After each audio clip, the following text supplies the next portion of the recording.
사자성어에 배은망덕이라는 말이 있습니다. 배은망덕. 사전을 살펴보니까 이 배은망덕은 남에게 입은 은덕을 저버리고 배신하는 태도, 이런 말이더라고요. 근데 성경에 보면 이 배은망덕을 한 대표적인 왕이 있습니다. 역대하 24장에 보면 바로 이 요아스 왕에 관한 이야기입니다. 갓난아기인 요아스가 이 아달랴에 의해서 죽임을 당할 수밖에 없는 그런 상황이었는데, 그때 그의 고모부인 이 제사장 여호야다가 그를 성전에 숨겨서 무려 7살까지 그를 기르게 됩니다. 그리고 7세의 어린 나이에 이 요아스는 왕이 되어 40년 동안 남유다를 통치하게 되죠. 그가 나라를 잘 다스릴 수 있었던 것은 이 제사장 여호야다의 절대적인 헌신이 있었기 때문입니다. 그런데 제사장 여호야다, 그의 고모부인 여호야다가 죽게 되자 그는 요아스는요 변질이 되고 맙니다. 그런 여호와의 전을 버리고 그때부터 우상 숭배의 길을 걷는데 아세라 목상과 여러 우상들을 겸하여 섬기게 되죠. 그래서 선자들을 통하여서 계속해서 여호와께 돌아오라고 경고하지만 그는 그 말을 들으려 하지 않았습니다. 제사장 여호야다의 아들 스가랴가 그래서 이런 말씀을 전하게 되죠. 너희가 여호와를 버렸으므로 여호와께서도 너희를 버리셨느니라 라고 외치게 되죠.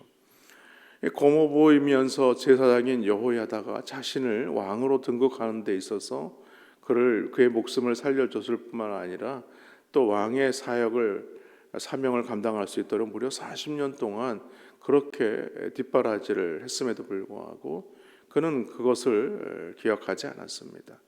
그럼에도 불구하고 이 요아스는요 제사장 여호와의 아들인 이 스가랴, 하나님의 말씀을 대언하는 이 제사장의 말을 들으려 하지 않았다는 것이죠. 그래서 그를 죽이게 됩니다. 이는 이 배은망덕한 처사였죠. 결국 하나님의 심판은요 요아스와 이 남유다에 임하게 돼서 아람 군대에 의하여 멸망을 당하게 하죠. 근데 그때의 이 남유다의 군대는요 이 아람 군대에 비하면 상당히 큰 군대였습니다. 그럼에도 불구하고 적은 이 아람의 군대에 의해서 대패를 당하게 되었고, 요아스는 그 전쟁에서 부상을 당하여 결국에는 자신의 침상에서 죽임을 맞이하게 됩니다. 그는 왕이었지만 왕의 묘실에도 안치되지 않았습니다. 한마디로 불행한 인생이 되고 말았다는 것이죠. 그런데 제가 왜 이 말씀을 드리냐면 오늘 이 북이스라엘의 역사도 그랬다는 거예요. 북이스라엘의 역사도 이 배은망덕이 점철된 그런 역사라는 겁니다. 그래서 오늘 그 당시에 말씀을 전하는 이 호세아 선지자는 이스라엘이 어떻게 하나님께 배은망덕하였는지 계속해서 말씀을 우리 가운데 들려주었던 것이죠. 그러면서 그 근거, 하나님께서 이 백망덕한 자들을 그대로 내버려 두지 않고 그들을 어떻게 사랑하셨는지를 구체적으로 오늘 설명하는 말씀이 1절과 2절에 나와 있습니다. 이스라엘이 어렸을 때 내가 사랑하여 내 아들을 애굽에서 불러냈거늘 선지자들이 그들을 부를수록 그들은 점점 멀리하고 바알들에게 제사하며 아로새긴 우상 앞에서 분향하였느니라 라고 얘기하죠. 오늘 호세아 선지자가 오늘 이스라엘 백성들의 하나님 앞에 배은망덕한 두 가지 행동을 지적하고 있습니다. 하나는 하나님께서 부르면 부를수록 와야 되는데 오히려 더 멀리 하나님으로부터 도망하였다는 겁니다. 또 하나는 하나님을 떠나서 율법이 금하고 있는 이 우상 숭배에 빠지게 되었다는 것이죠. 근데 사실은 어떠한 신도 섬기지 말라는 것이 이 10계명 중에 두 번째 계명에 있지 않습니까? 그것마저도 지키지 않은 거죠. 오히려 이 북이스라엘은요 계속해서 바알들에게 제사를 드렸고 또 아로새긴 신상들에게 분양을 하였다라고 지금 말씀하고 있는 것입니다. 근데 우리 하나님은 어떤 분이신가? 오늘 말씀 보니까 마치 인전 부모님이 어린아이를 말하자면 양육하듯이 이제 걸음마를 가르치고 넘어질까 팔로 안아주는 그런 모습으로 오늘 우리 가운데 표현되고 있는 것이죠. 그러면서 하나님은요, 그 사랑과 관심을 베풀어 주실 뿐만이 아니라 사랑의 줄로 그들을 이끄셨다라고 연이어서 3절과 4절에서 이렇게 말씀합니다. 그러나 내가 에브라임에게 걸음을 가르치고 내 팔로 안았음에도 내가 그들을 고치는 줄을 그들은 알지 못하였도다. 4절 말씀, 내가 사람의 줄 곧 사랑의 줄로 그들을 이끌었고 그들에게 대하여 그 목에서 멍에를 벗기는 자 같이 되었으며 그들 앞에 먹을 것을 두었노라 라고 얘기하죠. 사실 하나님은 애굽에서 430여 년 동안이나 종살이를 하고 있는 이스라엘 백성들을 불러내셔가지고 하나님이 약속하신 가나안 땅으로 그들을 인도해 주셨습니다. 그러나 먼저 이 가나안 땅에 들어가기 전에 이 애굽의 멍에를 벗기시기 위해서 그들을 훈련시키신 곳이 어디냐? 광야였다는 것이죠. 그러나 광야에서 그들을 그냥 내버려 두시지 않았어요. 광야에서 만나와 메추라기로 또 반석에서 물을 내셔서 그들을 먹이셨다는 거죠. 마치 부모님이 자녀를 양육하듯이 그들을 그렇게 돌아보았다라는 말씀입니다. 그런데 출애굽한 이스라엘 백성들은 어땠는가?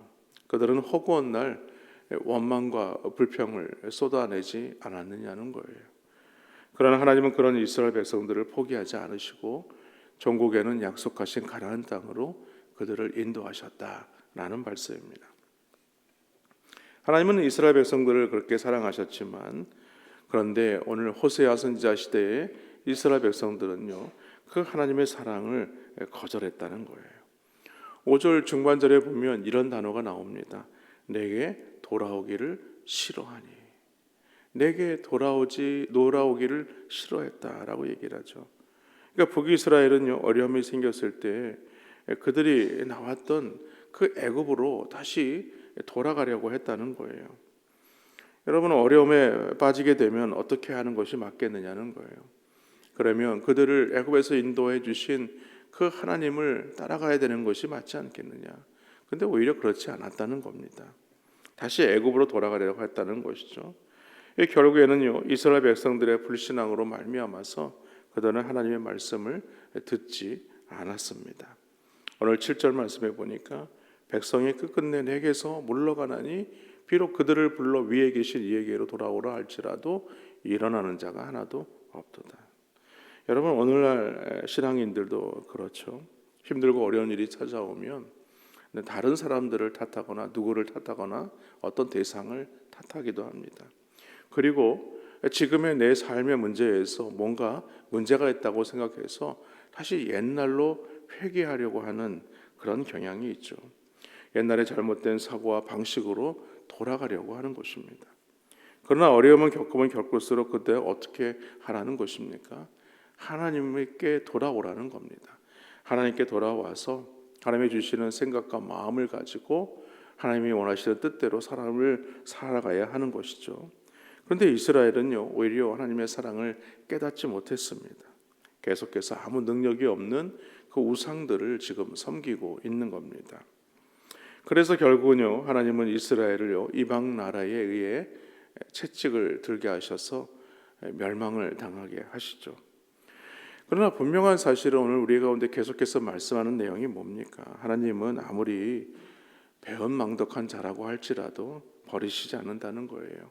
끝까지 오래 참으시고 용서하시고 사랑하시는 분이 하나님이시다라는 말씀입니다. 하지만 하나님은요, 오래 참으시기도 하지만 끝이 있다는 사실을 우리는 잊어서는 안 되는 것입니다. 마지막 심판이 임하기 전에 우리는 돌아와야 한다는 것이죠. 왜냐하면 하나님은 그들의 마지막을 그냥 바로 징계하시지 않으세요. 계속 돌아오기를 계속해서 요청하세요. 하나님의 선자를 통하여서 또 하나님 놀라우신 일들을 이루어가면서 그들이 돌아오기를 기다리세요. 또 기다리고 또 기다리고 또 기다리지만 그러나 끝이 있다는 사실을 우리는 잊어서는 안 되는 것입니다. 그러면서 오늘 이 부모 자식 간의 이 관계의 모습을 통해서 하나님의 사랑을 이 가정 안에 있는 따스한 사랑으로 표현하고 있죠. 오늘 8절 말씀에 보니까 이런 말씀이 있습니다. 에브라임이여 내가 어찌 너를 놓겠느냐, 이스라엘이여 내가 어찌 너를 버리겠느냐, 내가 어찌 너를 아드마 같이 놓겠느냐, 어찌 너를 스보임 같이 두겠느냐, 내 마음이 내 속에서 돌이키어 나의 공율이 온전히 불붙듯 하도다라고 말씀합니다. 이 아드마와 스보임은 무엇을 말하냐면 이 소돔과 고모라가 멸망당할 때 함께 멸망한 도시입니다. 그런데 오늘 8절 말씀의 한 절에 무려 4번이나 계속해서 반복되는 말씀이 나오죠. 그 말씀이 뭐냐면 내가 어찌라는 말이에요. 이것은 이스라엘 백성들이 자신의 죄 때문에 울부짖어 기도해야 되는데 오늘 그들이 울부짖지 않으니까 하나님께서 대신 울부짖으신다는 말씀입니다. 왜냐하면 하나님께서 오늘 이스라엘 백성들을 사랑하시기 때문에 그렇다는 거예요. 우리가 하나님 앞에 기도하지 않으면 하나님이 위하여 기도하신다는 거예요. 우리가 하나님 앞에 통회하며 자복하지 않으면 오늘 하나님께서 애통하는 마음으로 우리를 바라보고 계신다는 것입니다. 그러면서 내 마음이 내 속에서 돌이켜 나의 공일이 온전히 불붙듯 하도다라는 말은 하나님은 우리를 벌하시고자 하시는 분이 아니다, 이 말씀을 하고 있는 것입니다. 그래서 하나님은 어떻게든 우리를 용서하시고 어떻게 하든 우리를 사랑하시기 위해서 용서할 거리를 찾으시는 분이시라는 겁니다. 여러분, 자녀가 잘못하면 회초리를 들고 또 매를 들고 또 혼을 내는 것은 맞는 일입니다만, 그러나 하나님은요, 매를 들기 전에 어떻게 하면 그 자녀를 용서할 건가, 무엇을 어떤 근거를 찾기 위해서 용서할 거리를 찾아다니신다는 거예요. 오늘 북이스라엘의 죄는요, 분명 너무나 큰 죄였음에도 불구하고 오늘 하나님의 사랑은요, 그들의 죄보다 더 큰 것이다 라고 말씀하고 있습니다. 그렇기 때문에 소돔처럼 그렇게 멸망하도록 오늘 내버려 둘 수가 없다라는 말씀이죠. 그런데 오늘 말씀에 보니까 하나님의 말씀을 깨닫고 또 돌이키는 자가 있다라고 오늘 말씀합니다. 오늘 10절과 11절 말씀에 그들은 사자처럼 소리를 내시는 여호와를 따를 것이라. 여호와께서 소리를 내시면 자손들이 서쪽에서부터 떨며 오되 그들은 애굽에서부터 새같이 아수르에서부터 비둘기같이 떨며 오리니 내가 그들의 집에 머물게 하리라. 나 여호와의 말이니라 라고 말씀하죠. 이게 아수르에서부터 비둘기같이 떨며 온다는 말은 무슨 말씀이냐면 결국에는 하나님께서 오늘 포로로 끌려간 이스라엘 백성들을 다시금 돌아오게 하실 것이다. 그래서 포로로부터 귀환하게 하실 것이다 라는 말씀이죠. 사실 아수르에 의해서 북이스라엘이 멸망을 당하고 나서 한 100여 년 뒤에 이 남유다마저도 바벨론에 의해서 멸망을 당하죠.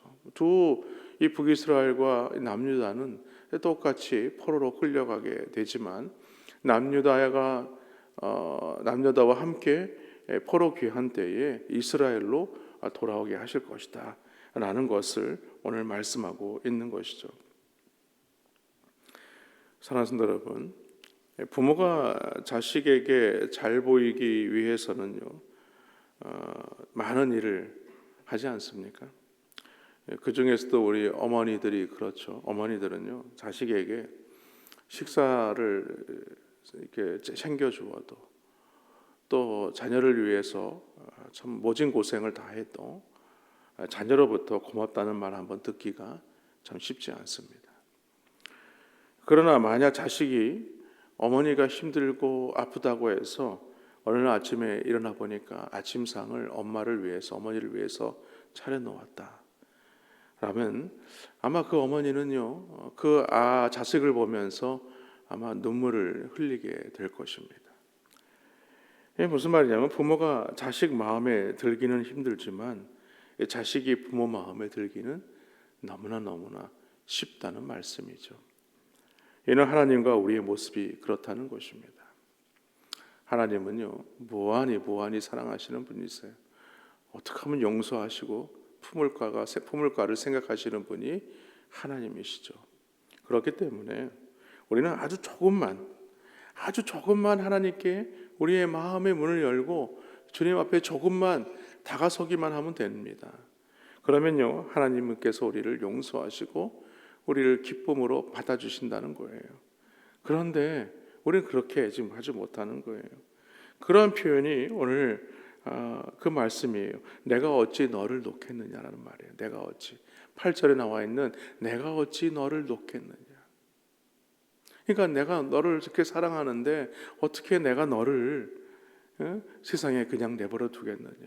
너희가 아픔을 당하는 것을 그냥 지금 보고만 있겠느냐. 그럴 수 없다는 거죠. 그렇게 하나님은 우리에게 손을 내밀고 계시는데 우리는 냉철하게 그 손을 뿌리치고 하나님을 떠나서는 안 된다, 이 말씀입니다.